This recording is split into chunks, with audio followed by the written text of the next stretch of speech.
Hello everyone. आज के इस वीडियो में हम बात करेंगे क्लास 12th की पॉलिटिकल साइंस का सैम्पल क्वेश्चन पेपर जो आपको सीबीएसई की तरफ से मिलता है।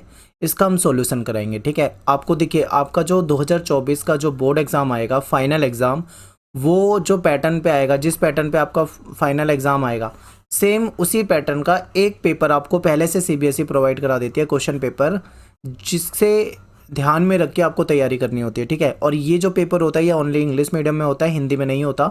इसीलिए मैं आपको इसका हिंदी में ट्रांसलेशन करके इसका सॉल्यूशन कराने वाला हूँ। ठीक है, तो आप हिंदी मीडियम के हैं तो आपको बहुत ही ज़्यादा फ़ायदेमंद रहेगी आपके लिए वीडियो। और अभी से आपको बोर्ड एग्जाम की तैयारी करनी है तो आपको सैम्पल क्वेश्चन पेपर करना ज़्यादा ज़रूरी है आपके लिए। तो वीडियो को ध्यान से देखें और इसको मैं डिटेल में समझाऊंगा, आप समझिए। आप टेलीग्राम ग्रुप में जुड़ जाइए। Class 12th ESP new group नाम से टेलीग्राम पे ग्रुप है, वहाँ पे आपको इंपॉर्टेंट अपडेट जो है वो टाइम टू टाइम मिलती रहेगी। अगर आपको कुछ डाउट हो तो आप मुझे मैसेज कर सकते हैं। मेरा नाम सत्येंद्र प्रताप है। आप मुझे इंस्टाग्राम पे जाके मैसेज कर सकते हैं, एकलव्य स्टडी पॉइंट, ये मेरा यूज़र नेम है। और टाइम निकाल के आपको रिप्लाई करने का प्रयास करूँगा। ठीक है, देखिए ये आपके जो सैम्पल पेपर की कुछ इंस्ट्रक्शन है, इसको मैं आपको यहाँ पे आप इसका स्क्रीनशॉट लेके पढ़ सकते हो।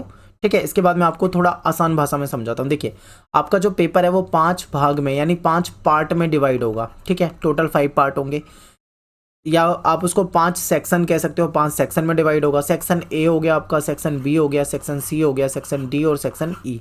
इस तरीके से 5 हिस्सों में आपका पेपर डिवाइड होगा। टोटल जो क्वेश्चन होंगे वो आपको 30 करने होंगे। ठीक है, 30 क्वेश्चन मिलेंगे। उसमें से आपको जो लास्ट में 6 मार्क्स वाले क्वेश्चन होते हैं, जो 4 मार्क्स वाले क्वेश्चन होते हैं, उनमें आपको ऑप्शन मिलेगा। इसके अलावा आपको किसी भी क्वेश्चन में कोई ऑप्शन नहीं मिलेगा। ठीक है, वहाँ पे आपको सारे ही करने होंगे। अब बात करते हैं सेक्शन ए की। तो जो सेक्शन ए है, जो पहला सेक्शन है, वो 12 मार्क्स का होगा। इसमें आपके एमसीक्यू क्वेश्चन होंगे जो कि 1 मार्क्स के होंगे। ठीक है, यानी कि आपका पहला सेक्शन जो है 12 नंबर का, इसमें क्वेश्चन नंबर 1 से लेके क्वेश्चन नंबर 12 तक के क्वेश्चन आपके होंगे। और 1 नंबर का एक क्वेश्चन होगा तो आपको 12 नंबर का आपका पहला सेक्शन हो जाता है। ठीक है, इसके बाद हम जब पहला सेक्शन कर लेते हैं तो हम आते हैं सेक्शन बी पे। सेक्शन बी भी आपका 12 नंबर का ही है। इसमें क्या है, आपके 2 नंबर वाले क्वेश्चन होते हैं, जो आप वेरी शॉर्ट क्वेश्चन आप इसे मान सकते हैं। 13 से लेके 18 तक, यानी क्वेश्चन नंबर 13, क्वेश्चन 14, 15, 16, 17, 18, इस तरीके से 13 से लेके 18 तक के जो क्वेश्चन है आपके, ये सारे 2 नंबर के क्वेश्चन है। और 50-60 वर्ड से ज़्यादा बड़ा आपको इसका आंसर नहीं लिखना है। ठीक है, ये आप समझते हुए चलिए पैटर्न को ध्यान से। इसके बाद आपका सेक्शन सी आएगा जो कि 20 नंबर का होगा। इसमें आपके 4 नंबर के क्वेश्चन होंगे। ये थोड़े से आप वेरी शॉर्ट से आप थोड़ा सा इसको बड़ा मान लीजिए, इसको शॉर्ट टाइप क्वेश्चन नाम दे देते हैं हम। ये क्वेश्चन नंबर 19 से लेके 23 तक के जो क्वेश्चन होंगे वो आपको 4 नंबर के करने होंगे। इसमें आपको ऑप्शन भी मिल जाएगा 4 नंबर वाले में। ठीक है, 2 क्वेश्चन में आपको ऑप्शन देखने को मिल जाएगा। और वर्ड कितने लिखने हैं, तो आपको 100 से 120 वर्ड के आसपास इसका आंसर लिखना है, ज़्यादा बड़ा आंसर आपको नहीं लिखना है। इसके बाद आता है आपका सेक्शन डी जो कि 12 नंबर का है। इसमें आपके क्या है, क्वेश्चन नंबर 24, 25, 26, ये 3 क्वेश्चन इसमें आने हैं। क्वेश्चन नंबर 24 होगा वो पैसेज का होगा जो कि 4 नंबर का होगा। 1+1+1+1 इस तरीके से करके आपके क्वेश्चन होंगे। क्वेश्चन नंबर 25 जो है वो मैप होगा, जो कि 4 नंबर के क्वेश्चन उसमें से आपसे पूछे जाएंगे। क्वेश्चन नंबर 26 जो होगा वो आपका कार्टून का होगा, जिसमें आपके 4 मार्क्स का आएगा। उसमें आपको एक इमेज दे दी जाएगी एनसीईआरटी की और उससे रिलेटेड आपसे क्वेश्चन पूछ लिया जाएगा। ठीक है, लास्ट आपका सेक्शन ई है जो 24 नंबर का है। इसमें क्वेश्चन नंबर 27 से लेकर 30 तक होंगे, जिसमें आपको लॉन्ग आंसर लिखने होंगे जो कि 170 से 180 वर्ड में लिखना है। और इसमें आपको सभी क्वेश्चन में आपको चॉइस मिल जाएगी, यानी ऑप्शन मिल जाएंगे। आप वहाँ से 2 में से कोई भी कर सकते हो। ठीक है, तो ये हमारा पैटर्न हो गया। अब चलते हैं, हम शुरुआत करते हैं सेक्शन ए की, जिसमें आपका 12 मार्क्स का है और 1 मार्क्स के क्वेश्चन है। ठीक है, तो देखिए सबसे पहला क्वेश्चन आपके सामने है। अब इंग्लिश और हिंदी दोनों में मैंने लिखा हुआ है। अगर आप हिंदी मीडियम के हैं तो आप केवल हिंदी पे ध्यान दीजिए। देखिए, निम्नलिखित घटनाओं को काल क्रम के अनुसार आपको क्रम से व्यवस्थित करना है, यानी बिल्कुल सीक्वेंस में आपको इसको लिखना है। ठीक है, तो इसमें आपके सामने 4 घटना दे रखी है। ये घटना आपको पता होनी चाहिए कि कौन सी घटना कब हुई है, तभी आप लिख पाओगे। पहली घटना है कि अफगानिस्तान पर सोवियत आक्रमण। ठीक है, दूसरा है ताजिकिस्तान में गृह युद्ध की समाप्ति। तीसरा है कम्युनिस्ट पार्टी के कट्टरपंथी द्वारा सैन्य तख्तापलट। और चौथा है रूसी क्रांति। तो आपको पता होना चाहिए कि रूसी क्रांति कब हुई थी, 1917 में हुई थी। ठीक है, और ये आपका जो कम्युनिस्ट पार्टी का तख्तापलट जो था ये 1991 के आसपास हुआ था। ठीक है, 1991 में। और आपका ये जो तजाकिस्तान में गृह युद्ध समाप्त हो गया था, ये 2001 में समाप्त हो गया था गृह युद्ध। और सोवियत का अफगान पे जो आक्रमण था ये 1979 के आसपास की घटना है। तो यहाँ पे आपको चारों की मैंने डेट बता दिया। अब इस डेट के अकॉर्डिंग आपको सेट करना है, यानी सबसे पहले कौन सी घटना हुई थी आपको ये लिखना है। यानी सबसे पहले आपकी कौन सी घटना हुई है, 4th नंबर की, यानी डी। ठीक है, इसको यहाँ पे देखो ऑप्शन में 1 2 3 4 है, तो इसको नाम हम दे देते हैं 1, इसको 2 और इसको 3 और इसको 4। ठीक है, अब समझिए, सबसे पहले आपकी रूसी क्रांति हुई है, यानी कि 4 सबसे पहले आ जाएगा। इसके बाद आपकी क्या हुई है, 1917 के बाद आप ध्यान से देखोगे तो ये 1979 वाला हो जाएगा, यानी 1 हो जाएगा। ठीक है, इसके बाद आपकी कौन सी घटना हुई है 1979 के बाद, ये 1991 वाला, यानी कि तीसरा आ जाएगा। और सबसे लास्ट में जो बच गया वो हो जाएगा, यानी कि सेकंड जो बच गया वो आपका सबसे लास्ट में हो जाएगा। तो 4 1 3 2। अब ऑप्शन में देखो 4 1 3 2, यानी कि सी ऑप्शन जो है आपका यहाँ पे ये सही हो जाएगा। ठीक है, तो आपको ये डेट याद होनी चाहिए, तभी आप कालक्रम के अनुसार इसको सही से सेट कर पाओगे। इसके बाद अगला क्वेश्चन है कि किस मध्य एशियाई देश के राष्ट्रपति ने स्वयं को पहले 10 साल के लिए, ठीक है, सत्ता में नियुक्त किया और बाद में अगले 10 साल के लिए अपना कार्यकाल जो था वो बढ़ा दिया गया था? तो कौन सा था वो राष्ट्रपति? ऑप्शन आप एक बार ध्यान से देखोगे तो आपको पता लगेगा। ऑप्शन में है आपके पास तुर्कमेनिस्तान, यूक्रेन, अजरबैजान और किर्गिस्तान। तो इसका तुर्कमेनिस्तान हो जाएगा आंसर। ठीक है, ए आपका जो है वो सही है। क्वेश्चन नंबर 3 है आपका कि शस्त्र नियंत्रण जो पारंपरिक सुरक्षा का एक महत्वपूर्ण उपाय है, यानी कि शस्त्र को नियंत्रण करना पारंपरिक सुरक्षा वाला, जब आप सुरक्षा वाला चैप्टर पढ़ोगे तो आपको वहाँ पे पारंपरिक सुरक्षा और अपारंपरिक सुरक्षा 2 तरह की सुरक्षा मिलेगी। तो जो पारंपरिक सुरक्षा है उसके तहत शस्त्र नियंत्रण किया जाता है। तो शस्त्र नियंत्रण का उपाय क्यों है? तो ऑप्शन दे रखा है, ये सैन्य कार्रवाई को रोकता है, ऑप्शन ए आपके सामने दे रखा है। फिर यह सैन्य हमले से बचाव के लिए कार्यों का समन्वय करता है, या यह हथियारों का अधिग्रहण या विकास को नियंत्रित करता है, या इससे संबंध युद्ध जैसी स्थिति को रोकने से है। तो अब आपके सामने चारों ऑप्शन है, ध्यान से आप इसको पढ़ेंगे तब आपको पता लगेगा। देखिए क्या होता है इसमें कि जो शस्त्र नियंत्रण, यहाँ पे नियंत्रण की बात कर रही है, तो ये क्या करता है, हथियारों के विकास को नियंत्रित करता है, यानी कि सी ऑप्शन आपका हो जाएगा। ठीक है, क्वेश्चन नंबर 4 में आ जाओ। यह सुनिश्चित डैश दे रखा है, डैश डैश, यह सुनिश्चित करता है कि प्रतिद्वंदी कहीं गलत फहमी के कारण युद्ध में ना आ जाए। तो ऑप्शन है आपका गठबंधन बनाना, विश्वास बहाली, शक्ति का संतुलन या शस्त्र नियंत्रण। तो देखिए विश्वास बहाली आएगा आपका आंसर यहाँ पे। क्यों? क्योंकि विश्वास बहाली जो है वही आपको सुनिश्चित करेगा कहीं गलत फहमी में युद्ध ना हो जाए। तो आपको अपने जो ऐसी कंट्री है जिनके बीच में आपस में विवाद रहता है, तो उनको आपस में क्या होना चाहिए, उनके बीच में कहीं ना कहीं विश्वास बहाली होनी चाहिए। ठीक है, जिसकी वजह से क्या हो, युद्ध को रोका जा सके, युद्ध ना हो, गलत फहमी में युद्ध ना हो जाए, इसलिए आपस में विश्वास होना चाहिए। क्वेश्चन नंबर 5 है आपका। इसमें देखिए आपके सामने 2 लिस्ट दे रखी है, लिस्ट 1 और लिस्ट 2, और कहा है कि इनको आपस में मैच करना है। ठीक है, और ये आपके सामने कोड दे रखे हैं, इससे आपको आंसर बताना है। तो मैंने इसको हिंदी में ट्रांसलेट करा, आप ध्यान से देखिए। देखिए सूची 1 और सूची 2 जो है ये आपके सामने। तो पहला है कोरडिलेरा क्षेत्र के मूलवासी लोग, दूसरा है मापुसे जनजाति, तीसरा है चटगांव पर्वतीय क्षेत्र के आदिवासी, और चौथा है कुना आदिवासी। इनको आपस में आपको मैच कर देना है। ठीक है, क्वेश्चन नंबर 5 में। तो देखिए ये जो कोर्डिलेरा क्षेत्र के मूलवासी हैं ये फिलीपीन से रिलेटेड है, यानी कि ये हो जाएगा। ठीक है, मापुसे जो है ये चिले से रिलेटेड है, यानी ये चिले की जनजाति है। और चटगांव जो है ये बांग्लादेश से रिलेटेड है, तो यानी कि सी जो है आपका बांग्लादेश, इससे मिला दो आप। और जो कुना है ये पनामा नहर से रिलेटेड है, तो ये आपका हो जाएगा। अब यहाँ पे मैंने मैच तो कर दिया, अब आपको आंसर देखना है। ठीक है, यानी यहाँ पे आप देख लो, जैसे मैंने क्या करा है, ए को मैंने 3 से मैच करा है, तो यहाँ पे A3 देखो किसमें है, एक ही ऑप्शन में A3 हो रहा है। ठीक है, तो यही आपका सही हो जाएगा। ठीक है, बी को हमने 1 से करा है, यहाँ पे B1 हो गया। सी को हमने 2 से करा है, तो यहाँ पे C2 हो गया। और डी को हमने 4 से करा है, तो D4 हो गया। तो यानी कि ऑप्शन ए जो है अपना यहाँ पे करेक्ट है। क्वेश्चन नंबर 6 है कि नीचे दिए गए, आपको देखो यहाँ पे कथन और कारण वाला क्वेश्चन दिया हुआ है, रीजन और असर्शन वाला क्वेश्चन। ठीक है, तो ये इसमें क्या होता है, आपको असर्शन जो होता है ये अभिकथन जो दिया होता है, और कारण जो होता है इसको ध्यान से पढ़ना होता है।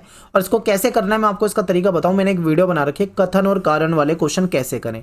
आप इस वीडियो को जरूर देखना, इसका लिंक मैंने डिस्क्रिप्शन में दिया हुआ है। इस वीडियो को देख के आपको समझ में आ जाएगा और आपका कभी भी कथन और कारण वाला क्वेश्चन गलत नहीं होगा।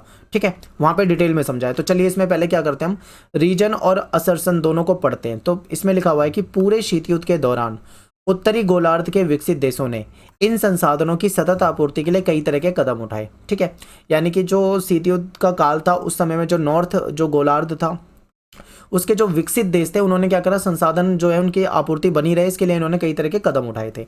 और कारण दे रखा है, इन्होंने शोषित क्षेत्रों के इर्द गिर्द सेना की तैनाती करी। ठीक है, ये इंग्लिश में आप पढ़ सकते हो, इंग्लिश में भी मैंने दे रखा है, इसका हिंदी में मैंने ट्रांसलेशन कर रखा है। आप ध्यान से एक बार देख लो, एक बार ना आप दोनों को सही से पढ़ लो। अगर आपने पढ़ लिया है तो मैं आपको अब इसके ऑप्शन दिखा देता हूं। ठीक है, ऑप्शन ध्यान से देखो। ऑप्शन कह रहा है कि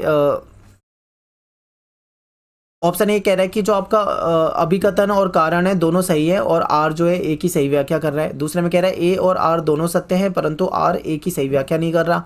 ए सत्य है परंतु आर असत्य है, ए असत्य है आर सत्य है। इस तरीके आपके सामने ऑप्शन हो गए हैं, ठीक है। अब आपको क्या करना था, आपकी देखो पहली स्टेटमेंट जो थी वो ठीक थी, ठीक है। यहाँ पे देखो पहली स्टेटमेंट आपकी देखनी होती है तो ये आपकी ठीक है। तो क्वेश्चन नंबर 6 में आपकी पहली स्टेटमेंट ठीक है और दूसरी, फिर इसके बाद देखेंगे दूसरी स्टेटमेंट क्या है। दूसरी स्टेटमेंट भी आपकी बिल्कुल ठीक है। तो यानी कि हमारा क्या हो जाएगा, ए और आर जो है वो दोनों ठीक है, लेकिन जो आर है वो सही तरीके से एक्सप्लेन नहीं कर रहा है, यानी इसकी व्याख्या नहीं कर रहा। तो आपका ऑप्शन यहाँ पे बी हो जाना चाहिए, ठीक है। क्योंकि बी अगर आप ध्यान से, अगर आपने एनसीईआरटी पढ़ी होगी तो आप बता दोगे कि ये इसको एक्सप्लेन नहीं कर रहा ऊपर वाले को, तो इसलिए ये सही तो दोनों ही है लेकिन इसको एक्सप्लेन नहीं कर रहा, उससे अलग है, इसलिए आपका बी ऑप्शन आ जाएगा। क्वेश्चन नंबर 7 है, इसमें आपके सामने दे रखा है कि कांग्रेस सोशलिस्ट पार्टी के संस्थापक अध्यक्ष का नाम बताओ, ठीक है। तो सोशलिस्ट पार्टी जो है, इसके जो सोशलिस्ट पार्टी के जो संस्थापक थे ये आचार्य नरेंद्र देव थे और ये क्वेश्चन सीबीएसई में बहुत पूछा जाता है, ये कई बार रिपीट हुआ क्वेश्चन है। अगला क्वेश्चन है आपका क्वेश्चन नंबर 8 कि आज़ादी के बाद पहले लोकसभा चुनाव को स्थगित करना पड़ा था, क्यों? 2 बार अंततः आयोजित किया गया, कि बार बार इसको स्थगित, 2 बार मतलब इसको ठीक है 2 बार चुनाव को स्थगित कर दिया गया, उसके बाद जाके इसको करवाया गया था। तो आखिर ऐसा क्यों हुआ था? और ये पूछा हुआ है कि ये कब हुआ था, यानी कि जो चुनाव थे ये कब हुए थे फाइनल। तो अब आपके सामने ध्यान से 4 ऑप्शन को देखिए। देखिए फरवरी 1952 इसका सही आंसर है, यानी फरवरी 1952 जो है वो सभी में दे रखा है, ठीक है, हर क्वेश्चन में आपको दे रखा है। लेकिन स्टार्टिंग कहाँ से हुई थी ये आपको पता करना है। तो अक्टूबर 1951 में स्टार्ट हुए थे चुनाव, जो कि फरवरी 1952 में जाके खत्म हो गए थे, ठीक है। 2 बार स्थगित होने के बाद फाइनल करवाए गए थे, जो कि इसमें इस समय में करवाए गए थे। तो यहाँ पे आपका ऑप्शन जो है डी हो जाएगा। नेक्स्ट है आपका कि निम्नलिखित में से कौन सा चीनी नेता 1956 में भारत यात्रा के दौरान दलाई लामा के साथ था, ठीक है। क्वेश्चन नंबर 9, तो इसमें जो है इसका आंसर हो जाएगा झाओ एन लाई, ठीक है, झाओ एन लाई जो था ये। और नेक्स्ट आपका क्वेश्चन है क्वेश्चन नंबर 10 कि आपको फिर से कथन और कारण वाले क्वेश्चन दे दिए गए हैं, तो एक बार आप इसको कथन को पढ़ लो ध्यान से और कारण को पढ़ लो। यानी संविधान की 6ठी अनुसूची में विभिन्न जनजातियों को आचार व्यवहार और पारंपरिक नियमों को संरक्षित रखने की पूरी स्वतंत्रता दी गई है, ठीक है। ये बिल्कुल आपने एनसीईआरटी पढ़ी है तो आपको पता होगा, बिल्कुल करेक्ट है। इसके बाद पूर्वोत्तर की कुछ जटिल राजनीतिक समस्याओं को सुलझाने में ये प्रावधान, यानी ये जो ऊपर प्रावधान दिए गए ये निर्णायक साबित हुए हैं, ठीक है। तो ये इसको एक्सप्लेन कर रहा है, यानी कि ये सही है आपका। तो इसमें आपका आंसर क्या हो जाएगा, आपका आंसर हो ऑप्शन तो यहाँ पे दे ही नहीं रखा मैंने, कोई बात नहीं, मैं आपको पीछे वाले क्वेश्चन में दिखा देता हूँ, गलती से टाइप करने से रह गया होगा।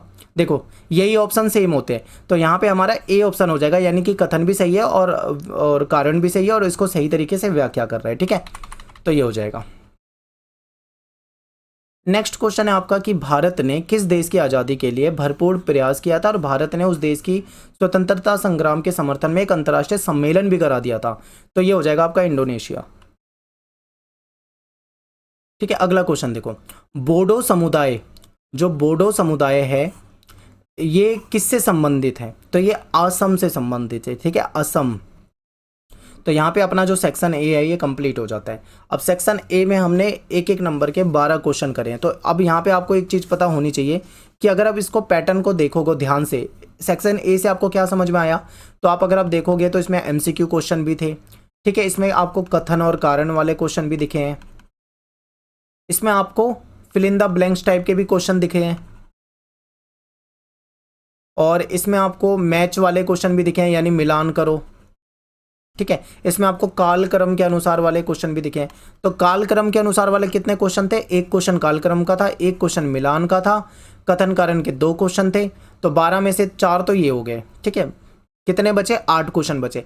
अब या तो आप इसको 8 क्वेश्चन एमसीक्यू मान लो, लेकिन fill in the blanks type के भी क्वेश्चन थे, जैसे कि ये देखो, ये लास्ट क्वेश्चन देखो ध्यान से, यहाँ पे आपको fill in the blanks type का बता के फिर आपसे पूछा हुआ है। अगर आप इसको फिल इन द ब्लैंक्स मानोगे तो यहाँ पे 2 question fill in the blanks के हो जाएंगे, क्योंकि 2 क्वेश्चन थे, तो यहाँ पे 6 हो जाएंगे। लेकिन अगर आप इसको फिल इन द ब्लैंक्स नहीं मानते हो तो ये 0 हो जाएंगे और ये 8 हो जाएंगे, ये आपके ऊपर है, ठीक है। तो इस तरीके का पैटर्न है आपका 12 नंबर के क्वेश्चन में, यानी कि आपको एक मिलान का क्वेश्चन जरूर मिलेगा, आपको एक कालक्रम का क्वेश्चन जरूर मिलेगा, आपको कथन कारण के 2 क्वेश्चन आपके पेपर में जरूर मिलेंगे और 6 से 8 आपको एमसीक्यू मिलेंगे, जो प्लेन एमसीक्यू होंगे, यानी एक क्वेश्चन पूछ लिया उसके 4 ऑप्शन दे दिए, ठीक है। तो ये आपका पैटर्न हो जाएगा सेक्शन ए का। अब बात करेंगे हम सेक्शन बी की। अब हम बात करेंगे सेक्शन बी की। सेक्शन बी में आपके 2 नंबर के क्वेश्चन है, यानी कि 2 मार्क्स के क्वेश्चन है और टोटल 6 क्वेश्चन है। ठीक है, ऑप्शन आपको यहाँ पे कोई अवेलेबल नहीं होगा, आपको 6 क्वेश्चन सीधे सीधे दे दिए जाएंगे और 2-2 नंबर के आपको वो करने होंगे। तो चलिए इसको डिस्कस करते हैं। क्वेश्चन नंबर 13 है आपका कि भारत और भूटान के जो संबंध है उसमें किन्हीं 2 विशेषताओं पे आपको प्रकाश डालना है, बताना है। तो देखिए भूटान क्या है भाई कि भूटान जो है भारत का पड़ोसी देश है और भारत के जो नॉर्थ ईस्ट की साइड से भूटान से कुछ ऐसे उग्रवादी गुर्रिल्ले थे जो कि भारत विरोधी गतिविधि में लगे हुए थे, यानी कि इंडिया के अगेंस्ट जो गतिविधि होती है उस पर आक्रमण करना या फिर मतलब आतंकवाद फैलाना, इस तरीके की घटनाओं से जुड़े हुए थे। तो जब भूटान को पता लगता है कि ऐसा उसकी ज़मीन से हो रहा है तो उसने उस चीज़ को रुकवा दिया। ठीक है, उनको वहाँ से भगा दिया। तो ये भारत के पक्ष में था। अब यहाँ पे उग्रवादी आप जानते ही हैं, जो उग्र विचारों के होते हैं। गुर्रिल्ले से आपको समझ में नहीं आया होगा कि गुर्रिल्ला क्या होता है। तो गुर्रिल्ला क्या होता है बच्चे? गुर्रिल्ला युद्ध की एक तकनीक होती है। ठीक है, युद्ध की एक तकनीक होती है। इसमें क्या होता है, इसमें छुप के वार किया जाता है या फिर गलत तरीकों का इस्तेमाल किया जाता है, तो इसे गुर्रिल्ला युद्ध कहा जाता है। आप डिटेल में कभी गूगल वगैरह पे सर्च करोगे तो आपको पता लग जाएगा। तो जो ऐसी गलत गतिविधि करते थे भारत के खिलाफ भूटान के साइड से या नॉर्थ ईस्ट की साइड से, उनको, ठीक है, पूर्वोत्तर भारत में जो इनके चल रहा था ये सब, उनको रोक दिया है। तो ये अच्छा कदम है। दूसरा क्या है कि भूटान के इस कदम से भारत को काफ़ी मदद मिली है। भारत जो है भूटान में जो पनबिजली की जो बड़ी सी परियोजना है, बड़ा प्रोजेक्ट जो है, उसमें भारत उसकी हेल्प कर रहा है। और भूटान एक गरीब देश है तो भारत जो है उसको सबसे ज़्यादा हेल्प करता है, यानी कि पैसों के मामले में या अन्य मामले में भारत उसकी सबसे ज़्यादा हेल्प करने वाला देश है। तो ये 2 विशेषता आप बता सकते थे। नेक्स्ट क्वेश्चन है आपका क्वेश्चन नंबर 14, भारत की सुरक्षा रणनीति के किन्हीं 2 घटकों का विश्लेषण कीजिए। अब देखिए ये जो क्वेश्चन है ना, ये 2 नंबर में कभी आता नहीं है, लेकिन यहाँ पे आपको 2 नंबर में दे दिया है। ये हमेशा आपके 4 मार्क्स में आता है और आपको इसके 4 ही पॉइंट बनते हैं और चारों पॉइंट ये लिखने होते हैं। यानी कि भारत की सुरक्षा रणनीति के किन्हीं 2 घटकों का विश्लेषण करना है। इसको मैं और आसान भाषा में बताऊं तो आप ये समझिए कि आप भारत के, मान लीजिए आप भारत के प्राइम मिनिस्टर हैं। ठीक है, आप भारत की सुरक्षा के लिए, भारत देश को सुरक्षित करने के लिए आप क्या कदम उठाएंगे, आप अब सोचिए, तब आपको अच्छे से समझ में आएगा। तो आप क्या करोगे, आप सैन्य क्षमता को मजबूत करना चाहोगे, क्योंकि सेना मजबूत होगी तो हमारे देश की रक्षा हो जाएगी। ठीक है, दूसरा क्या है, अंतर्राष्ट्रीय संस्थाओं को मजबूत करना चाहेंगे। फिर क्या है, अंदरूनी सुरक्षा, देश के अंदरूनी सुरक्षा को मजबूत करोगे ताकि देश अंदरूनी रूप से सुरक्षित रहेगा, तभी तो बाहरी खतरों से लड़ पाएगा। तो ये करेंगे। आर्थिक विकास करेंगे, क्योंकि जिस देश का आर्थिक विकास होता है, ठीक है, वो हर मामले में आगे चला जाता है, चाहे वो सेना के मामले में हो, चाहे वो हथियार के मामले में हो, चाहे वो टेक्नोलॉजी के मामले हो, चाहे एजुकेशन के मामले में हो। ठीक है, आर्थिक विकास जो है हर चीज़ की जड़ होती है। तो इन सब चीज़ों पे काम करेंगे। ठीक है, आप इस नज़रिए से सोचिए तो आपको ये पॉइंट जो है आसानी से याद हो जाएंगे। ठीक है, अब चलते हैं क्वेश्चन नंबर 15 पे। 2-2 नंबर के क्वेश्चन है। देखिए 2 ही पॉइंट लिखने हैं, लेकिन यहाँ पे मैंने आपको चारों बता दिए।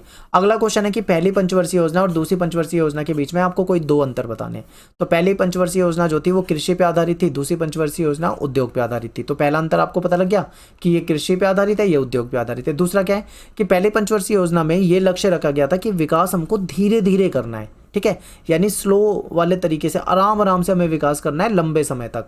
लेकिन दूसरी पंचवर्षीय योजना में इस चीज़ को खत्म कर दिया गया, यानी कि इन्होंने आप बोल दिया कि अब हमें तेज गति से विकास करना है। ठीक है, तो ये अंतर था। अगला क्वेश्चन है क्वेश्चन नंबर 16, देश में पहला आम चुनाव कराने में चुनाव आयोग के सामने कई समस्याएं आ रही थी, तो उसमें से कोई 2 समस्या आपको बतानी है। तो देखिए, चुनाव कराने के लिए चुनाव क्षेत्रों का सीमांकन, ये एक कठिनाई थी, क्योंकि भारत देश जो है बहुत बड़ा है, पूरे देश में चुनाव कराने थे। तो क्या होता है, क्षेत्रों का सीमांकन किया जाता है, उनको विधानसभा क्षेत्र, लोकसभा क्षेत्र में बांटा जाता है। किसके आधार पे, वहाँ की जनसंख्या के आधार पे उसको बांट दिया जाता है। तो अब इतना बड़ा देश था, इतनी बड़ी जनसंख्या थी, ऐसे में इसको बांट पाना एक मुश्किल काम था, उसमें कठिनाई आ रही थी। तो आप एक पॉइंट तो ये लिख दो। फिर क्या है, इतने बड़े देश में जिन लोगों को चुनाव में मतदान करना है, वोटिंग करनी है, उनकी एक लिस्ट बनती है जिसको वोटर लिस्ट कहते हैं, यानी कि मतदाता सूची कहते हैं। अब मतदाता सूची बनाना उस समय में बहुत कठिन हो रहा था। ठीक है, तो ये दूसरी कठिनाई। 2 ही पूछा है, 2 ही बता सकते हैं, लेकिन और भी पॉइंट बता सकते हो। आपकी 40 लाख महिलाओं के नाम गलत दर्ज हो गए थे। ठीक है, उनका नाम ही नहीं लिखा, उनको अला की बीवी, फला की बेटी ऐसा करके नाम लिख दिया गया था, जिसकी वजह से चुनाव आयोग ने इसको मानने से इनकार कर दिया था। उन्होंने बोला दोबारा वोटर लिस्ट बनाओ, इन महिलाओं के नाम दोबारा डालो। ठीक है, और 17 करोड़ मतदाता थे उस समय में, 3200 विधायक चुनने थे, 489 सांसद चुनने थे, और इतना बड़ा चुनाव भारत पहली बार हो रहा था। ठीक है, तो ये पहली बार कर पाना एक बहुत चुनौती थी। अब देखिए, हो सकता है ये क्वेश्चन आपके पेपर में 4 मार्क्स में या 6 मार्क्स में आ जाए, ठीक है। तो ऐसे में आपको ज़्यादा पॉइंट पता होने चाहिए। तो कुछ पॉइंट यहाँ पे भी है, जैसे कि कम साक्षरता के चलते मतदान के लिए विशेष पद्धति के बारे में सोचना था, क्योंकि हमारी जो जनता थी वो ज़्यादा पढ़ी लिखी नहीं थी। ऐसे में कैसे चुनाव को सक्सेस किया जाए, ये एक कठिनाई हो रही थी। फिर क्या था, इतना बड़ा चुनाव जो कराना है उसके लिए किसकी जरूरत होती है, अधिकारियों की, यानी जो कर्मचारी होते हैं, सरकारी कर्मचारी, वही तो काम करते हैं चुनाव कराने का, ठीक है। तो इन सभी को ट्रेनिंग दी जाती है, तो ट्रेनिंग देना भी एक बहुत बड़ी चुनौती बन के सामने आई थी। तो ये कुछ पॉइंट हो जाएंगे, ठीक है। 2 नंबर का क्वेश्चन है तो 2 पॉइंट लिखो, 4 नंबर का क्वेश्चन है 4 पॉइंट लिखो, 6 नंबर का क्वेश्चन है 6 पॉइंट लिखो, तब आपको पूरे मार्क्स मिलेंगे। अगला क्वेश्चन है क्वेश्चन नंबर 17। दूसरे विश्व युद्ध के बाद एशिया और अफ्रीका के जो नव स्वतंत्र देश थे, इनके सामने आने वाली किन्हीं 2 सुरक्षा चुनौतियों का वर्णन करो। तो देखिए, एशिया और अफ्रीका के जो नए नए आज़ाद देश थे, उनके सामने कुछ मुख्य सुरक्षा की चुनौतियां थी। वो क्या थी, जैसे कि इन देशों को सीमा पार से खतरा तो था, लेकिन इनको अपने देश के भीतर से भी खतरा था, यानी कि जो पड़ोसी देश हैं उनसे भी खतरा था सीमा पार से, और देश के अंदर भी खतरा था, दोनों तरफ से खतरा था। तो ये इनके लिए चुनौती थी। फिर क्या है कि इनमें से कुछ राज्यों को देश के अंदर आंदोलन, अलगाववादी का खतरा था, यानी कि देश में कुछ जगह पे, कुछ प्रांतों में अलगाववादी आंदोलन चल रहे थे, उससे भी निपटना था, ठीक है। और आतंकवाद भी इनके सामने एक बड़ी समस्या बन के आ रहा था, तो ये भी एक समस्या हो जाएगा। तो यहाँ पे कोई 2 पॉइंट लिखने थे। और लास्ट क्वेश्चन है आपका 2 नंबर वाले में, 2 मार्क्स वाले में। क्वेश्चन ये है कि 1975 में जो इमरजेंसी लगाई गई थी, इसके कोई 2 सबक बताइए। देखिए, ये भी क्वेश्चन हमेशा 4 मार्क्स में आता है, 2 मार्क्स में कभी भी नहीं आता। बहुत ही रेयर चांस है कि आ जाए, हमेशा 4 मार्क्स में क्वेश्चन पूछा जाता है, ठीक है। लेकिन आपको 2 में पूछा हुआ है, तो आपको 2 का ही बता के चलना है और 2 पॉइंट इसके अच्छे से लिखने हैं। तो देखिए, देश में इमरजेंसी लगी, उसके बाद देश को, इमरजेंसी खत्म होने के बाद देश को कुछ सबक मिले। सबक क्या थे, सबक ये थे कि भाई इससे हमारा जो लोकतंत्र की जो ताकत है और हमारे जो लोकतंत्र की कमजोरी है, वो दोनों ही हमको पता लग गई थी। और एक चीज़ ये भी क्लियर हो गई थी कि भारत से लोकतंत्र को ख़त्म कर पाना तो पॉसिबल नहीं है, ठीक है, मुश्किल है। ये क्लियर हो गया था यहाँ पे। पहला सबक तो ये था, ताकत और कमजोरी पता लग गई और लोकतंत्र को ख़त्म करना मुश्किल है, ये क्लियर हो गया। दूसरा क्या सबक मिला कि आपातकाल की समाप्ति के बाद अदालतों ने काम करना शुरू कर दिया, तो जो नागरिक के अधिकार थे उसकी रक्षा के लिए अदालत आ गई थी, और बहुत सारी संस्थाएं बन गई, ठीक है। बहुत सारी मतलब अन्य एनजीओ वगैरह भी हो गई जो कि अस्तित्व में आ गई, जो कि संगठन बन गए, ठीक है, जो कि किस लिए काम करते थे, नागरिकों की रक्षा के लिए। थर्ड क्या है, थर्ड ये है कि उस समय में ये बोल दिया था कि आंतरिक अशांति है, देश में अंदरूनी गड़बड़ी है, इसलिए हम इमरजेंसी लगा रहे हैं। तो अब ये चीज़ क्लियर कर दी गई कि अब कभी भी दोबारा आंतरिक अशांति या फिर अंदरूनी गड़बड़ी बताकर इमरजेंसी नहीं लगाई जा सकती। इमरजेंसी केवल एक ही जगह लगेगी यहाँ पे, आंतरिक मामले में, जब सशस्त्र विद्रोह हो जाए, ठीक है। ये शब्द हटा दिया और इसकी जगह नया शब्द लगाया सशस्त्र विद्रोह, यानी कि देश में अगर सशस्त्र विद्रोह हो जाए तो ऐसी स्थिति में इमरजेंसी लगाई जा सकती है। और इमरजेंसी भी कैसे लगेगी, देखो इसमें क्या है, इस आपातकाल की घोषणा की जाएगी, जो कि कैबिनेट जो है, जो कि मंत्री परिषद होता है, वो राष्ट्रपति को लिखित में देगी कि भाई इमरजेंसी लगानी है, तब जाके इमरजेंसी लगाई जाएगी, ठीक है। तो ये सबक मिला। फिर क्या है कि आपातकाल में जो शासक दल था उसने पुलिस का और सत्ता का और प्रशासन का बहुत गलत इस्तेमाल किया था, ठीक है। तो ये संस्थाएं उस समय में स्वतंत्र रूप से कार्य नहीं कर पा रही थी, तो आगे से इनको और मजबूत बनाने के लिए कार्य किया गया। तो ये कुछ सबक मिले हैं इमरजेंसी के बाद। तो यहाँ पे हमारा जो सेक्शन बी था वो खत्म हो जाता है। सेक्शन सी जो है हमारा, वो 20 नंबर का होने वाला है। इसके अंदर हम 4 मार्क्स के क्वेश्चन को करेंगे, 4 मार्क्स के क्वेश्चन होते हैं इसमें। और आपको एक अच्छी बात ये है इस सेक्शन की कि इसमें आपको 2 क्वेश्चन में चॉइस मिल जाएगी, यानी कि ऑप्शन मिल जाएंगे। अगर आपको एक क्वेश्चन नहीं आता तो उसके बदले में आपके पास ऑप्शन होगा, दूसरा वाला आप कर सकते हैं, ठीक है। तो चलिए देखते हैं, क्वेश्चन नंबर 19 पे बात करते हैं। भारत की परमाणु नीति की किन्हीं 4 विशेषताओं का वर्णन करो। देखो, ये जो सैंपल क्वेश्चन पेपर हम कर रहे हैं ना, सेम इसी पैटर्न पे आपका एग्जाम आएगा, और हो सकता है कि 2-3 क्वेश्चन इसी में से पेपर से ही आपके पेपर में रिपीट मिल जाए, ठीक है। तो आप इन क्वेश्चनों को याद करके रखना, क्योंकि सारे इंपॉर्टेंट क्वेश्चन है। तो देखिए, भारत की जो परमाणु नीति है उसकी विशेषता की बात करें तो सबसे पहले क्या है कि हमने जो परमाणु हथियार बना रखे हैं, ठीक है, हम उन परमाणु हथियारों का प्रयोग कभी भी पहले नहीं करेंगे। नो फर्स्ट यूज़, ये हमारी पॉलिसी थी अभी तक। लेकिन अब जो सरकार है वो मोदी जी की सरकार है, और उनका ये कहना है कि हम इस नो फर्स्ट यूज़ वाली पॉलिसी पे दोबारा से विचार कर सकते हैं, यानी इसमें कुछ अगर हमें बदलाव की ज़रूरत लगती है ठीक है, तो हम इस पे विचार कर सकते हैं, ये भी पॉइंट याद रखना है। इसके बाद क्या है कि जो हमने हथियार बना रखे हैं या जो परमाणु हथियार हैं उसको शांतिपूर्ण कार्यों के प्रयोग के लिए बनाए हुए हैं। ठीक है, हमारा किसी पे मतलब हमारा उद्देश्य ये नहीं है कि हम किसी पे आक्रमण कर दें, हमने अपनी रक्षा के लिए बनाए हुए हैं। इसके अलावा है कि सुरक्षा और आवश्यकता के अनुरूप परमाणु हथियारों का निर्माण, सुरक्षा और अपनी ज़रूरत के हिसाब से ही हम परमाणु हथियारों का निर्माण करेंगे, ये हमारी परमाणु नीति है। ठीक है, इसके बाद जो एनपीटी हो गया, सीटीबीटी जैसी जो ये भेदभाव वाली नीति थी, इसमें क्या था, जैसे कि ये एनपीटी हो गया परमाणु अप्रसार संधि, इसमें क्या था, जबरन मतलब भारत जैसे देशों को, विकासशील देशों को रोका जा रहा था परमाणु हथियार रखने से। ठीक है, तो इसे भेदभाव वाली नीति हम मानते हैं और इसका हम विरोध करते हैं, ये हो जाएगा। इसके बाद क्या है कि राष्ट्रीय सुरक्षा के अनुरूप प्रथम प्रयोग नहीं, ये तो बता दिया है, इसकी समीक्षा की जाएगी। इसके अलावा परमाणु आपूर्तिकर्ता समूह में सदस्यता प्राप्त करने के प्रतिबद्ध। तो ये 3-4 पॉइंट थे, इसमें ज़्यादा पॉइंट बताए हुए हैं, आपको कोई 4 पॉइंट इसमें से बता देने हैं। ठीक है, इसके बाद क्वेश्चन नंबर 20 है हमारा, इसे देखिए। क्वेश्चन है कि उन घटनाक्रमों पर चर्चा करो जिन्हें यूएसएसआर के भीतर संकट को बढ़ाया, जिन घटनाओं ने जिसकी वजह से यूएसएसआर का विघटन हो गया। देखिए यहाँ पे जो मैं आपको आंसर बता रहा हूँ ना, ये आपके जो सपोर्ट ये जो मार्किंग स्कीम है इसके अकॉर्डिंग बता रहा हूँ। ठीक है, और अगर हम बिना मार्किंग स्कीम के अगर आंसर लिखेंगे तो और बेहतर आंसर बनेंगे, क्योंकि इसमें लिमिटेड, इसमें केवल हिंट दी होती है। आपको ज़्यादा अच्छे तरीके से आपको आंसर लिखना है तो उसके लिए आपको डिटेल में पढ़ना पड़ेगा। ठीक है, तो ध्यान दीजिए, आगे देखते हैं। तो देखिए मिखाइल गोर्बाचेव जो थे, इन्होंने सोवियत संघ में सुधारों की नीति चलाई थी। ठीक है, सुधारों की नीति कौन सी थी, जिसमें लोकतंत्रीकरण की नीति, आर्थिक समृद्धि के लिए नीति चलाई थी, जिसको ग्लासनोस्ट और पेरेस्ट्रोइका के नाम से जानते हैं। तो इनकी ये जो नीति थी, ये इनका जो उद्देश्य था वो तो अच्छा था, ये सोवियत संघ का विकास चाहते थे, सोवियत संघ में शांति चाहते थे, लेकिन इनकी जो कम्युनिस्ट पार्टी के ही लोग जो थे वो इसका विरोध कर रहे थे, वो इस चीज़ को पसंद नहीं कर रहे थे। ठीक है, तो ये एक कारण बना विघटन का। और भी देखो 1991 में क्या हो गया था, तख्ता पलट हो गया था। कम्युनिस्ट पार्टी के खिलाफ जो लोग थे वो प्रोत्साहित थे, बिल्कुल वो कहीं ना कहीं कम्युनिस्ट पार्टी को सत्ता से बेदखल करना चाहते थे, क्योंकि वो उसके बुरे शासन को देख चुके थे। पिछले 70 वर्षों से इतना बुरा शासन था कम्युनिस्ट पार्टी का, जिससे वो काफ़ी नाराज़ थे, इसीलिए तख्ता पलट हुआ था और वो इसके शासन से बाहर निकलना चाहते थे। तो ये भी एक कारण बना। फिर है सोवियत संघ की कम्युनिस्ट पार्टी और संस्थाएं जो थी वो सत्तावादी हो चुकी थी, यानी इसमें जो कर्मचारी या जो बड़े बड़े अधिकारी होते थे बस अपना फायदा देख रहे थे, जनता के प्रति जवाबदेह नहीं थे ये बिल्कुल भी। इनकी संस्थाएं बिल्कुल बेकार हो चुकी थी, जनता त्रस्त हो रही थी एकदम। ठीक है, जिससे कि सोवियत संघ के अंदर जो संकट था वो और ज़्यादा गहरा होता जा रहा था। तो ये भी एक कारण बन गया सोवियत संघ के विघटन होने का।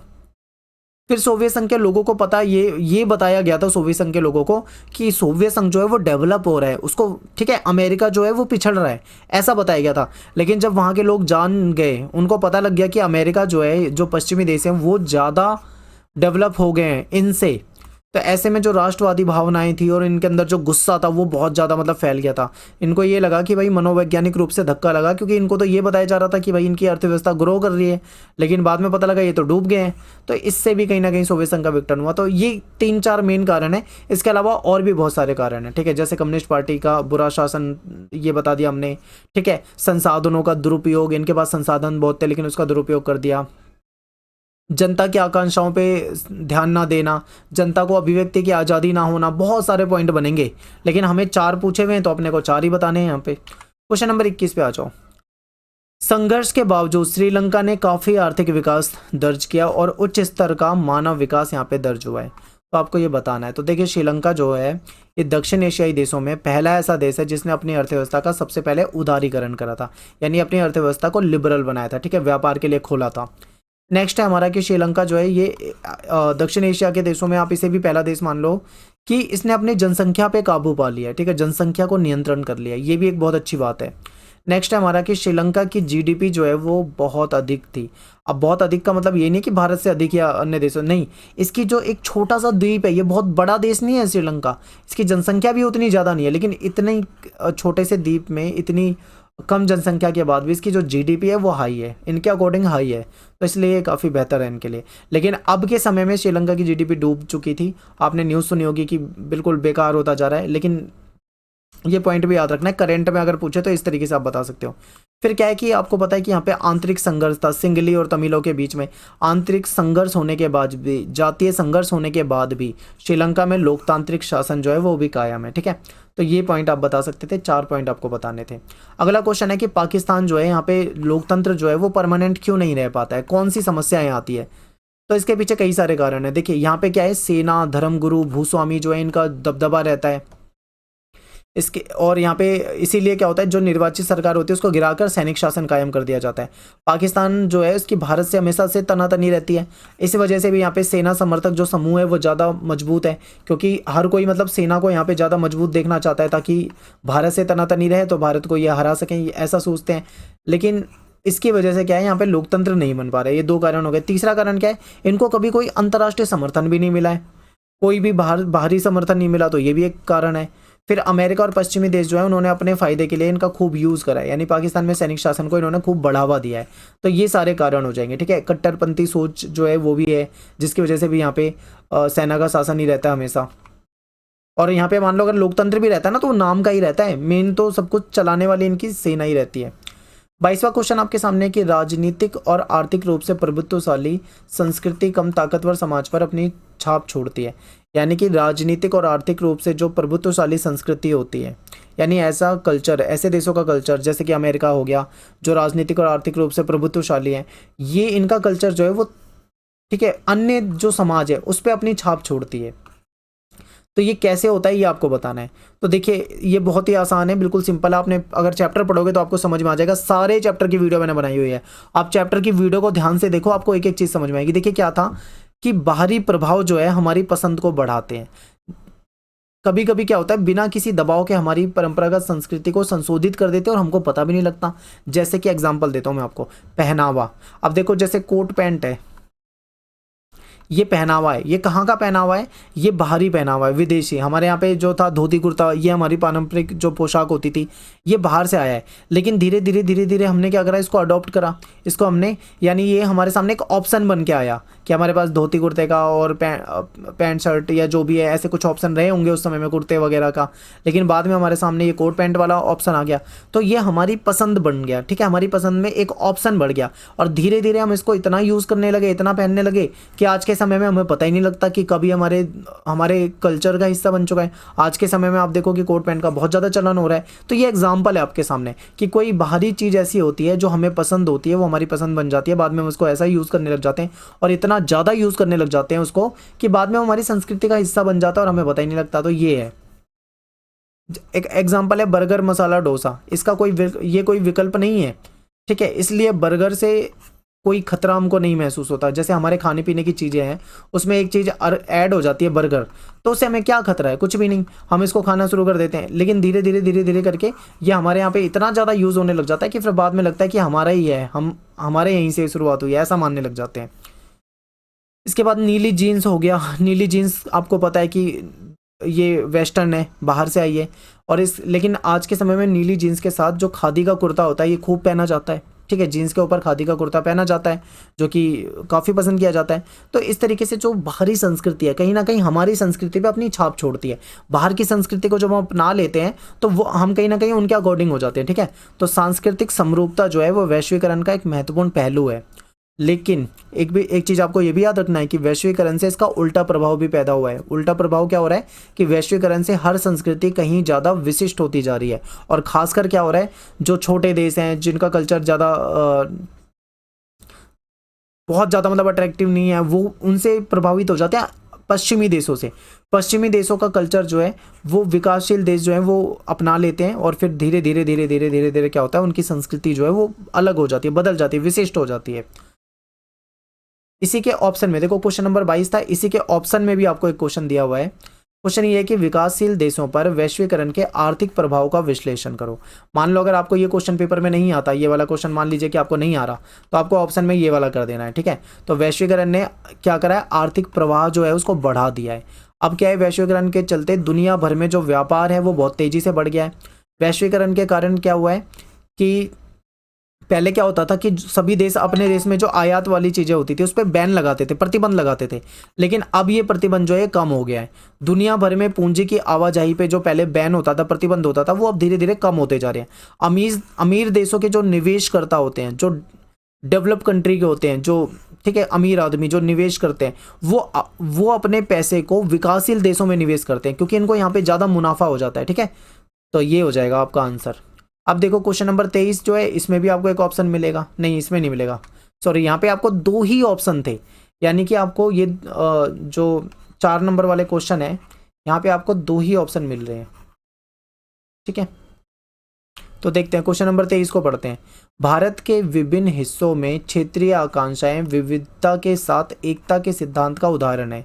क्या आप इस बात से सहमत है? अगर सहमत है तो तर्क देना है। तो देखिए, क्षेत्रीय आकांक्षाएं यानी कि हमारे देश में अलग अलग राज्यों से अलग अलग तरह की मांग उठी है, उसको क्षेत्रीय आकांक्षा कहते हैं। तो क्षेत्रीय आकांक्षाएं लोकतांत्रिक राजनीति का महत्वपूर्ण हिस्सा होता है और क्षेत्रीय आकांक्षा को लोकतांत्रिक तरीके से सुलझाना चाहिए। ठीक है, ये ना हो कि उसको दबाने की कोशिश की जाए। अमेरिका या फिर जो अन्य देश हैं, पश्चिमी देश हैं, वहाँ पे कई देशों में ऐसा होता है, क्षेत्रीय आकांक्षा को दबाने का प्रयास किया जाता है। तो ऐसे में अगर इनको दबाने का प्रयास किया जाएगा तो और ज़्यादा मतलब ये भड़केगी, लोगों में गुस्सा पनपेगा सरकार के प्रति। ठीक है, तो ऐसे में क्षेत्रीय आकांक्षा को दबाने की जगह उनके साथ लोकतांत्रिक तरीके से बातचीत करो और बातचीत का रास्ता अपनाना चाहिए। ठीक है, यही अच्छा होता है। सत्ता की साझेदारी के महत्व को समझना, सिर्फ लोकतांत्रिक ढांचा खड़ा कर लेना काफ़ी नहीं है, बल्कि इसमें क्या है, विभिन्न जो लोकल पार्टियां होती हैं, जो विभिन्न राजनीतिक दल होते हैं, उनको भी इसमें हिस्सा बनाना चाहिए। तो ये भी क्षेत्रीय आकांक्षा के तहत है। तो ये आप बता सकते हो एग्जाम्पल में। हमें अपने संविधान निर्माताओं की दूरदृष्टि का पता चलता है। कैसे पता चलता है? कि वो बेशक से संविधान उन्होंने 1947-49 के आसपास बनाया, लेकिन उनको आने वाले समय के बारे में पूरा अंदाजा था कि कैसे आने वाले समय में क्या क्या समस्याएं आ सकती है। वो बिल्कुल सजग थे उन सब चीज़ों को लेकर। तो हमारे संविधान के प्रावधान इस बात के सबूत हैं कि भारत ने जो संघीय प्रणाली अपनाई है वो बहुत ही लचीली है, ताकि आने वाले समय में कोई दिक्कत ना हो। ठीक है, अगर अधिकतर राज्यों के अधिकार समान हैं तो जम्मू कश्मीर और पूर्वोत्तर के कुछ राज्यों के लिए विशेष प्रावधान भी दे रखे हैं। ये इन्होंने देखा है। देखो यहाँ पे क्या है, जो हमारा संविधान बना रहे थे वो बिल्कुल सचेत थे कि आने वाले समय में कौन से क्षेत्रों में क्या समस्या आ सकती है। अब क्या है भाई, आपको पता है नॉर्थ ईस्ट में ज़्यादा डेवलपमेंट नहीं हुआ पूरे भारत के मुकाबले, तो वहाँ के लोगों में गुस्सा है। तो ऐसे में उन्होंने क्या करा, सरकार ने उनको विशेष अधिकार दे दिए जो कि बाकी जगह पे नहीं है। तो ये एक बैलेंस करने का तरीका होता है। इसके बाद क्या है, संविधान की जो 6ठी अनुसूची है उसमें भी जो जनजातियां हैं उनके जो आचार व्यवहार हैं, जो उनके पारंपरिक नियम है, उसको संरक्षित करने की उनको पूरी स्वतंत्रता दे रखी है, स्वायत्ता दे रखी है। नॉर्थ ईस्ट के कुछ राजनीतिक समस्याओं को सुलझाने के लिए भी ये निर्णायक साबित हुए हैं, ये जो हमारे संविधान के अंदर प्रावधान है। तो इस तरीके से हम क्या कह सकते हैं, हम कह सकते हैं कि क्षेत्रीय जो आकांक्षाएं होती हैं वो समाज में होती हैं। ठीक है, और इन विविधताओं का जो विविधताओं वाला समाज है वहाँ पे क्षेत्रीय आकांक्षाएं जरूर होती हैं, उठती हैं। हमें उनका सम्मान करना चाहिए और उनको बातचीत के जरिए सुलझाना चाहिए, ये इसका निष्कर्ष है। ठीक है, तो यहाँ पे हमारा जो सेक्शन था ये खत्म हो जाता है। यहाँ पे हमने 4 मार्क्स के क्वेश्चन करे और हमने यहाँ पे क्या देखा कि 2 क्वेश्चन में हमको चॉइस मिली है। ठीक है, बाकी सब कुछ सिंपल ही है। सेक्शन डी की बात करेंगे यहाँ पे हम। सेक्शन डी आपका 12 नंबर का है। इसमें आपके 3 ही क्वेश्चन आते हैं, क्वेश्चन नंबर 24, क्वेश्चन नंबर 25 और क्वेश्चन नंबर 26। इसमें आपका एक पैसेज का क्वेश्चन है। ठीक है, आपका इसमें आपको एक मैप का क्वेश्चन मिलेगा और आपको एक कार्टून का क्वेश्चन मिलेगा। तो इसे देखते हैं, चलिए स्टार्ट करते हैं। तो सबसे पहले बात करेंगे यहाँ पे हम पैसेज की, क्वेश्चन नंबर 24। तो ये पैसेज है, आप इंग्लिश में पढ़ना चाहें तो इंग्लिश में पढ़ लो, हिंदी में पढ़ना चाहो तो हिंदी में पढ़ लो। ठीक है, पहले पैसेज को आप पढ़ लो, वीडियो को पॉज करके मैं आपको ले चलता हूँ सीधा क्वेश्चन पे। ये आपके सामने एक पहला क्वेश्चन है, यानी 24वें क्वेश्चन का पहला क्वेश्चन है, इसीलिए इसको 24.1 लिख दिया हमने। तो क्वेश्चन है कि निम्नलिखित में से कौन सा वैश्विक संपदा का हिस्सा है। तो देखिए इसमें जो समुद्र तल होता है ये हो जाएगा आपका, ठीक है, वैश्विक संपदा कहलाएगा। और क्वेश्चन नंबर 24.2 जो है ये है आपका कि पृथ्वी शिखर सम्मेलन जो है, जो अर्थ समिट था, ये कहाँ पे हुआ था। तो ये हुआ था ब्राज़ील के रियो डी जनेरियो में। ठीक है, ब्राज़ील के रियो डी जनेरियो में, तो बी ऑप्शन हो जाएगा आपका। क्वेश्चन नंबर 24.3 है कि इसमें से ये जो संयुक्त राष्ट्र संघ की जो एजेंसी दे रखी है, कौन सी एजेंसी है जो कि पर्यावरण के मुद्दों से निपटने के लिए काम करती है। तो UNEP यानी यूनाइटेड नेशन एनवायरनमेंट प्रोग्राम। ठीक है, यूनाइटेड नेशन एनवायरनमेंट प्रोग्राम जो है ये एनवायरनमेंट के लिए काम करती है, पर्यावरण के लिए काम करती है। 24.4 यानी आपका लास्ट क्वेश्चन है 24वें का कि वैश्विक संपदा पर सहयोग आसान क्यों नहीं है? इसलिए क्योंकि सामान्य पर्यावरणीय एजेंडे पर कोई आम सहमति नहीं बन पा रही है। ठीक है, तो आपका 24.4 का ऑप्शन बी जो है ये ठीक होगा, क्योंकि जो पर्यावरण के जो मुद्दे हैं इस पे आम सहमति नहीं बन पाती, विभिन्न देशों के बीच में कोई ना कोई विवाद रहता है।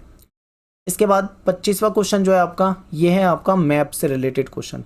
आपके सामने एक मैप दे रखे हैं, इसमें ABCD करके आपके सामने स्टेट दे रखे हैं।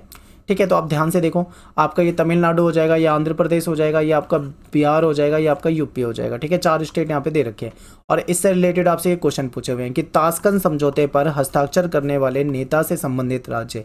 तो ताशकंद समझौते पे किसने हस्ताक्षर करे थे? आपको पता है लाल बहादुर शास्त्री गए थे, और लाल बहादुर शास्त्री जो है वो यूपी से रिलेटेड है। तो आपका यहाँ पे पहला जो है ये यूपी हो जाएगा। मैं आपको सीधा यहीं पे आंसर लिख देता हूँ। ठीक है, आप मैप में और यहाँ पे जो बॉक्स वगैरह होता है उसमें आप करते रहना। तो ये यूपी से रिलेटेड है, उत्तर प्रदेश से रिलेटेड। फिर जो सी नटराजन अन्नादुराई जो है ये तमिलनाडु से रिलेटेड है। ठीक है, तमिलनाडु।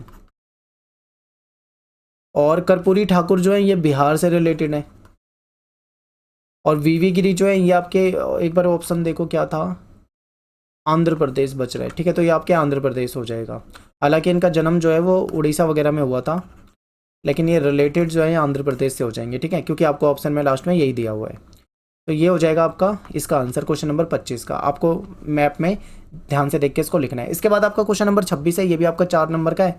इसमें आपके सामने एक इमेज दे रखी है, इस इमेज को आपको ध्यान से देखना है और उसके बाद आपको इसका आंसर करना है। तो अब आप ध्यान से देखो, देखो इसमें क्या है। यहाँ पे आपको लिखा दिख रहा है इमरजेंसी, यानी कि ये इमरजेंसी से रिलेटेड घटना है। दूसरा यहाँ पे आपको कांग्रेस लिखा दिखाई दे रहा है, यानी कि ये जो गिरा हुआ व्यक्ति है ये कांग्रेस है। ठीक है, यहाँ पे आपको सेंसर लिख रहा है, यानी कि सेंसरशिप से रिलेटेड है। 42वां संविधान संशोधन दिख रहा है, मीसा दिखाई दे रहा है। तो ये सारी चीज़ें आपको दिखाई दे रही है। यहाँ पे कुछ नेता खड़े हैं, जैसे कि ये चौधरी चरण सिंह हो जाएंगे, जगजीवन राम हो जाएंगे। ठीक है, यहाँ पे अटल बिहारी वाजपेयी दिख जाएंगे आपको, और तो ये कुछ नेता हो जाएंगे। तो अब इस पे चलते हैं। इमेज को देख के अगर आप समझ गए हो तो अब आपके सामने कुछ क्वेश्चन पूछा हुआ है, आपको समझना है। तो क्वेश्चन ये है कि कार्टून में दिखाए गए किन्हीं 2 नेताओं की पहचान करें जिन्होंने 1977 का चुनाव जीता। तो देखिए 1977 का चुनाव किस किसने जीता था? तो एक तरफ तो मोरारजी देसाई थे। ठीक है, फिर चौधरी चरण सिंह हो जाएंगे, चौधरी चरण सिंह। और कौन थे? जगजीवन राम थे, अटल बिहारी वाजपेयी वगैरह हो जाएंगे। तो आपको ये 3 नाम याद रखना है जो आपस में लड़ रहे थे पीएम के लिए, मोरारजी देसाई, चौधरी चरण सिंह, बाबू जगजीवन राम, ये 3 हो जाएंगे। ठीक है, इसमें से आपसे कोई 2 नेता के नाम पूछे तो आप कोई 2 नेता के, कोई भी 2 नेता के नाम ने यहाँ पे दे सकते हो। इसके बाद है मीसा जो शब्द है, इसका आपको समझाना है इसका मतलब क्या होता है। तो maintenance of internal security act इसका मीनिंग है, आपको यही बताना था, इसका फुल फॉर्म वगैरह बताना था। नेक्स्ट है कांग्रेस जो है वो सत्ता से बाहर क्यों हो गई थी? तो 3-4 कारण है। सबसे पहला कारण है इमरजेंसी, कि कांग्रेस ने लगा दिया आपातकाल, इसीलिए ये बाहर हो गए थे। अब एक ही नंबर का क्वेश्चन है तो एक ही पॉइंट लिखना है, लेकिन मैं आपको 1-2 पॉइंट एक्स्ट्रा भी बता देता हूँ। दूसरा क्या था? इन्होंने प्रेस पे प्रतिबंध लगा दिया, यानी प्रेस सेंसरशिप लगा दी थी, ये भी एक कारण हो जाएगा। ठीक है, और क्या कारण था? इन्होंने 42वां संशोधन कर दिया, जब पूरा का पूरा जो विपक्ष था वो जेल में था, इसलिए भी हारी थी चुनाव। फिर क्या था? कानून का सत्ता का दुरुपयोग, यानी इन्होंने सत्ता का गलत इस्तेमाल करा। ठीक है, सत्ता का दुरुपयोग। तो ये कुछ पॉइंट हो जाएंगे जिसकी वजह से कांग्रेस चुनाव हार गई थी। तो यहाँ पे अपना जो सेक्शन डी था ये भी हो जाता है। सेक्शन ई की बात करेंगे। ये सेक्शन ई जो है 24 नंबर के क्वेश्चन है। इसमें आपको 6 लॉन्ग क्वेश्चन है 6 नंबर के। ठीक है, 6 नंबर के आपको 4 क्वेश्चन करने हैं, और इसमें आपको सभी क्वेश्चन में आपको एक ऑप्शन यानी कि चॉइस देखने को मिल जाएगा। ठीक है, तो चलिए शुरू करते हैं। क्वेश्चन नंबर 27 आपका है कि उन कारकों की व्याख्या करनी है आपको जो यूरोपीय संघ को एक अत्यधिक प्रभावशाली क्षेत्रीय संगठन बनाते हैं। तो आपको पता है कि यूरोपीय संघ जो है एक ताकतवर क्षेत्रीय संगठन है। ठीक है, 2005 में दुनिया की सबसे बड़ी अर्थव्यवस्था थी, और इसकी जीडीपी की बात करें तो अमेरिका से भी ज़्यादा है। नेक्स्ट है, इसकी खास बात यह है कि इसके पास एक मुद्रा है जो कि जिसका नाम है यूरो, और ये यूरो जो है एक ताकतवर मुद्रा है जो कि अमेरिका के डॉलर के लिए भी एक तरह से खतरा बन सकती है। नेक्स्ट है कि विश्व व्यापार की बात करें तो वर्ल्ड ट्रेड में अमेरिका से 3 गुना ज़्यादा व्यापार करता है यूरोपीय संघ। ठीक है, और इसकी आर्थिक शक्ति का प्रभाव जो है वो यूरोप में भी है, एशिया में भी है, अफ्रीका के देशों पर भी देखने को मिलता है। और जो ये यूरोपीय संघ है इसका विश्व व्यापार संगठन यानी कि जो वर्ल्ड ट्रेड ऑर्गेनाइजेशन है WTO, इसके अंदर भी इसकी महत्वपूर्ण इसका वर्चस्व आपको देखने को मिलेगा। इसका एक सदस्य देश फ्रांस है जो कि सुरक्षा परिषद का परमानेंट मेंबर भी है। जिसको वीटो पावर मिली हुई है, ठीक है, इसको वीटो पावर भी मिली हुई है। और यूरोपीय संघ का सदस्य देश फ्रांस जो है ये परमाणु शक्ति संपन्न है, यानी इसके पास परमाणु हथियार भी हैं। तो ये सारे मिला के इसको एक प्रभावशाली संगठन बनाते हैं। लेकिन अब ये क्वेश्चन 6 नंबर का है, तो आपको यहाँ पे 6 ही पॉइंट लिखने हैं, ज़्यादा बड़ा नहीं लिखना, ठीक है। और 6 पॉइंट लिख के आप इसको एक्सप्लेन कर सकते हैं। इसके ऑप्शन में एक और क्वेश्चन दे रखा है कि आसियान शैली आपको बताना है क्या है, फिर आसियान के जो 3 स्तंभ है उसके नाम बताने हैं, और उसके उद्देश्य बताने हैं, और आसियान का विजन 2020 जो है इसके बारे में बताना है। तो तीन चीज़ें इसमें आपसे पूछ ली है। तो सबसे पहले बात करेंगे आसियान शैली। आसियान शैली का मतलब क्या है, देखिए ये आसियान का स्टाइल है काम करने का। तो ये अनौपचारिक, टकराव रहित और सहयोगात्मक मेल मिलाप का नया उदाहरण पेश करके आसियान ने काफ़ी नाम कमाया है, यश कमाया है।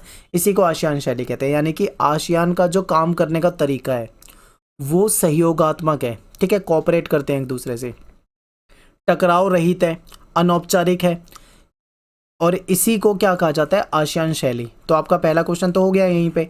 अब नेक्स्ट है आपका आसियान समुदाय के जो 3 स्तंभ है उसके नाम बताने और उसके उद्देश्य बताने हैं। तो देखिए 3 स्तंभ कौन से हैं? सबसे पहला स्तंभ जो है ये है आसियान सुरक्षा समुदाय, दूसरा स्तंभ है आसियान आर्थिक समुदाय, तीसरा स्तंभ है आसियान सांस्कृतिक समुदाय, ठीक है, 3 स्तंभ है। तो इनके उद्देश्य भी आपसे पूछे हुए हैं, तो समझिए। जो सुरक्षा समुदाय है इसका काम है सुरक्षा करना, नाम से ही पता लग रहा है। तो देखिए आसियान सुरक्षा समुदाय जो है वो क्षेत्रीय विवादों को सुलझाना और सैनिक टकराव तक उसको ना ले जाएं और इनकी सुरक्षा कर सकें, इसके लिए ये काम करता है।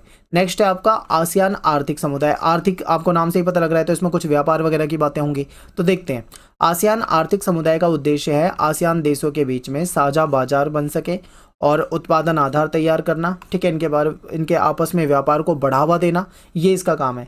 और जो सामाजिक सांस्कृतिक समुदाय है, ये भी नाम से पता लग रहा है, इसका उद्देश्य है कि आसियान देशों के बीच में टकराव की जगह बातचीत हो, सहयोग को बढ़ावा दिया जाए और सांस्कृतिक विकास हो, सामाजिक विकास हो, ये इसका उद्देश्य है, ठीक है। तो तीनों स्तंभ बता दिए। नेक्स्ट इसी में आपसे पूछा हुआ था लास्ट में आसियान विजन 2020 के बारे में। तो इसने एक विजन डॉक्यूमेंट रखा था 2020, इसमें कुछ लक्ष्य रखे गए थे, ठीक है, इसी को आसियान विजन 2020 कहा जाता है। ये पेपर में बहुत बार क्वेश्चन आता है।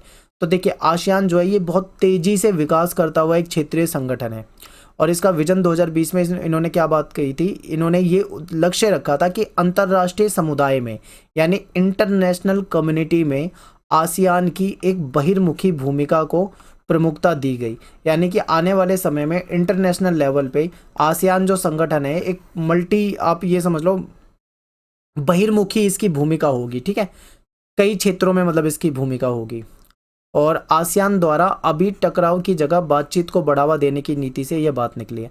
आसियान का एक काम करने का सबसे बेहतरीन तरीका ये है कि जो टकराव वाले मुद्दे हैं, ठीक है, आसियान में कौन कौन से देश आते हैं, जैसे Indonesia, Malaysia, Philippines, Singapore, Thailand, ठीक है, ये देश आते हैं। फिर इसके बाद लाओस, वियतनाम, कंबोडिया, ऐसे देश आते हैं इसमें। तो इनके बीच में, कुछ देशों के बीच में आपसी विवाद है, लेकिन इन्होंने उस विवाद को सुलझा लिया है। और कैसे सुलझाया है, बातचीत के जरिए, बिना टकराव के बातचीत के जरिए इन्होंने सुलझा लिया। इसीलिए आसियान इतना कामयाब है और आसियान इतना ज़्यादा डेवलप है। तो ये इसमें रखा गया है, ठीक है। तो ये आपको कुछ बताना था, ये क्वेश्चन आपका हो जाएगा। इसके बाद आपका नेक्स्ट क्वेश्चन है कि संयुक्त राष्ट्र संघ में सुधार का अर्थ सुरक्षा परिषद का पुनर्गठन है। आपको तर्क जो आपके हैं उसे देना है और उसको स्पष्ट करना है। तो देखिए संयुक्त राष्ट्र संघ में सुधार का मतलब ही है सुरक्षा परिषद को दोबारा से ऑर्गेनाइज करना, यानी उसमें चेंजेस लाना। तो देखिए सुरक्षा परिषद जो है वो संयुक्त राष्ट्र संघ में एक महत्वपूर्ण भूमिका निभाती है। और आपको पता होगा कि सुरक्षा परिषद में 5 जो मेंबर हैं उनको वीटो पावर मिली हुई है, और जो 10 मेंबर हैं वो टेम्परेरी हैं, जो कि बदल दिए जाते हैं।